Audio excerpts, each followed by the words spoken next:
Senhoras e senhores, meu nome é Diego Rosa, sou aluno de doutorado da PUC-Rio e um dos autores deste trabalho, que visa estudar o colapso de dutos com corrosão. A partir de uma abordagem numérica experimental, verificamos aqui que 3 modos de falha podem ser encontrados no colapso de dutos submetidos a elevadas pressões externas. Buscamos relacionar estes modos de falha com as geometrias do defeito de corrosão e as pressões exercidas sobre o material. O trabalho é coordenado pelo professor José Luiz Freire, da PUC-Rio, e tem sido desenvolvido ao longo dos últimos anos em parceria com o Laboratório de Tecnologia Submarina, localizado na COP, e com o CEMP, Centro de Pesquisas da Petrobras. Bem, diversas são as motivações para o estudo do colapso de dutos. A primeira delas é da ordem prática. Seja para projeto, para manutenção, é preciso saber como e quando a falha do equipamento poderá ocorrer. Para sabermos quando o defeito ocorre, é preciso estimar a pressão de colapso de falha do duto. Diversos métodos analíticos encontrados na literatura se ocupam disso. À esquerda temos um quadro resumo com alguns desses métodos e à direita um gráfico em que as pressões de colapso estimadas por alguns destes métodos e as pressões de colapso obtidas através de experimentos são comparadas. Agora, além de estimar as pressões de colapso de forma acurada, é preciso entender como o defeito ocorre. Em relação a isso, ainda existem algumas lacunas na literatura. Para melhor compreensão dos mecanismos de falha presentes nos dutos, bem como as pressões e os modos de colapso intrinsecamente relacionados a estes mecanismos, uma análise mais detalhada se faz necessária. Nessa apresentação, vinculamos uma análise numérica baseada em elementos finitos não lineares com experimentos realizados em dutos reais.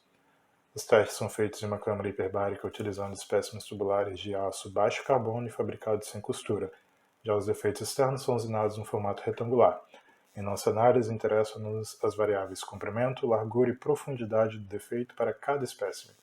A campanha experimental envolve inicialmente o teste de algumas dezenas de espécimes, contudo, neste trabalho, apenas 4 são analisados, como visto nessa tabela. Essa limitação é justificada, pois com apenas 4 espécimes é possível representar os modos de falha ocorridos nos experimentos. Essa imagem elucida a questão da representatividade, e aqui também observamos os modos de falha verificados experimentalmente. A maior parte dos dutos sofre apenas flambagem em sua seção transversal, como geralmente ocorre em dutos sem defeito de corrosão. Os casos marcados com X não foram observados em nossos experimentos, e os demais casos são combinações envolvendo também os defeitos de flambagem na região corroída e ruptura. A fim de ilustração, temos aqui uma imagem da câmara hiperbárica utilizada nos testes, e aqui foto de um dos espécimes após o colapso. Nota-se aqui a presença de flambagem no local do defeito e ruptura. Por sua vez, a análise numérica não linear utiliza um diagrama de tensão e deformação aproximado pela equação de Ramberg-Osgood, utilizando as propriedades mínimas do material, isto é, SMY, S e SMTS, e toda a implementação é feita no software ANSYS. Verificou-se que os 3 modos de falha ocorridos nos experimentos também ocorrem nas análises numéricas, conforme esperado. A figura abaixo mostra uma curva de pressão característica obtidas em nossas análises. No eixo horizontal temos o deslocamento radial na direção interna do duto. No ponto A ocorre a flambagem no local do defeito, observa-se uma mudança de concavidade na região do defeito. O ponto B é um mínimo ocorrido durante a propagação do defeito. O ponto C representa o momento em que o primeiro máximo, em A, é ultrapassado, e D representa o momento de ruptura do duto. Em D, a análise numérica é interrompida. Para facilitar a exposição do trabalho, mostraremos os casos um a um. O primeiro é o espécime tubular 1.3, que apresenta flambagem no local do defeito e ruptura. O gráfico à esquerda representa uma visão geral das pressões e dos deslocamentos observados durante a análise numérica desse duto. Na linha azul, vemos a curva relacionada a um ponto no centro do defeito, enquanto no pontilhado em laranja estudamos um ponto na extremidade do defeito. A curva em azul indica que o centro do defeito se deslocou mais de 20 mm ao seu interior, resultado de uma mudança de concavidade devido à flambagem no local do defeito. A curva em laranja se desloca menos, mas é justamente nessa região em que ocorre a ruptura. A imagem à direita mostra o instante em que a tensão plástica máxima é alcançada ao longo da espessura no ponto destacado. Essa tensão ocorre quando a tensão equivalente de Mises é igual ao limite plástico do material. Nessas figuras observamos a evolução do defeito. Os pontos A, B, C e D mostrados aqui são relativos aos pontos observados na curva do material. E aqui temos a imagem do duto deformado no instante em que a análise numérica é interrompida. Os testes realizados confirmam o comportamento previsto pela análise numérica. Neste gráfico, observamos o comportamento da pressão no duto em função da variação de volume de líquido no interior do espécime durante o experimento. Na região destacada, temos uma curva indicativa da mudança de concavidade no duto, ou seja, flambagem no local do defeito. Posteriormente, vemos um pico seguido de uma queda repentina de pressão, indicativa da ruptura. As imagens do espécime após o teste confirmam esse comportamento previsto nas análises numéricas e observados através dos dados do experimento. Por sua vez, o espécime tubular 222 apresenta apenas flambagem em sua seção transversal. De fato, pela análise numérica, as tensões plásticas alcançadas na região do defeito não são suficientes para causar o rompimento do duto. Por ser um defeito estreito, a flambagem local não era esperada, e além disso, as pressões alcançadas são superiores às obtidas no caso anterior, aproximando-se do que é esperado no colapso de dutos íntegros. Aqui observamos o aspecto do duto deformado em relação à análise numérica, e neste slide observamos as pressões alcançadas nos experimentos e a forma do duto após os testes. Nota-se uma drástica queda de pressão acompanhada de uma elevada perda de volume, necessária para compensar a mudança na forma do duto, e novamente os resultados experimentais corroboram qualitativamente com os resultados numéricos. No espécime tubular 224 ocorre flambagem na região do defeito e na seção transversal do duto. A curva em azul é similar à encontrada no primeiro espécime apresentado neste trabalho. Nota-se um máximo relativo à pressão de colapso seguido de um deslocamento na região central do defeito, que condiz com a mudança de concavidade.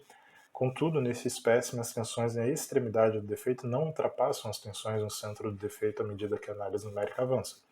Isso faz com que haja um deslocamento radial considerável na borda do defeito, o que caracteriza a flambagem da seção transversal do duto, tal qual visto no espécime tubular 222. Nessas imagens observamos os pontos A, B e D da curva de pressão anteriormente apresentada, e aqui apresentamos a forma que o duto assume no final da análise numérica. Nos experimentos verificamos a existência de flambagem no local do defeito quando a pressão no duto é em torno de 39 MPa, conforme mostrado na área destacada.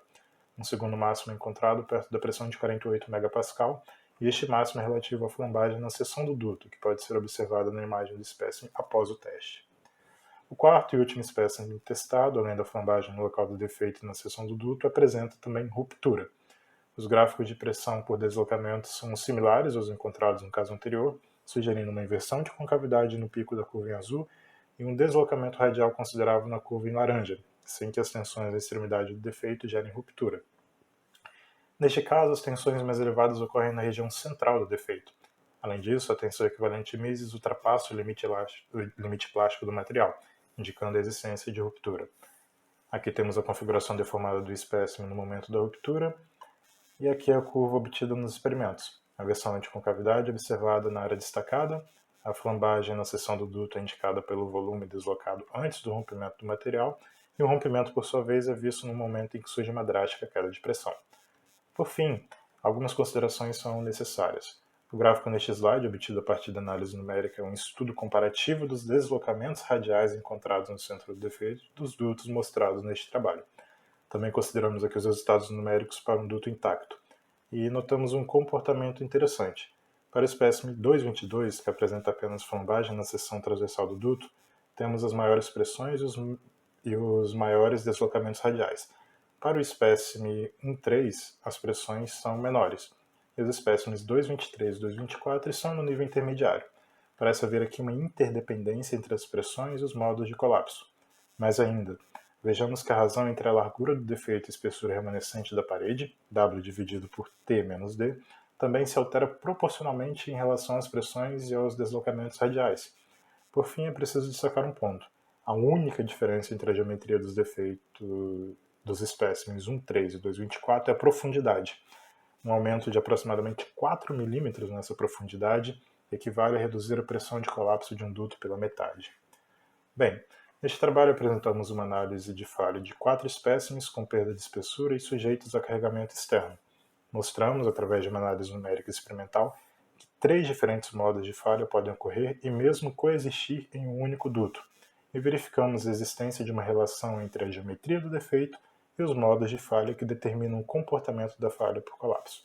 Estamos atualmente estudando mais a fundo como quantificar essas relações para melhor compreender o comportamento apresentado durante o colapso de dutos com perda metálica.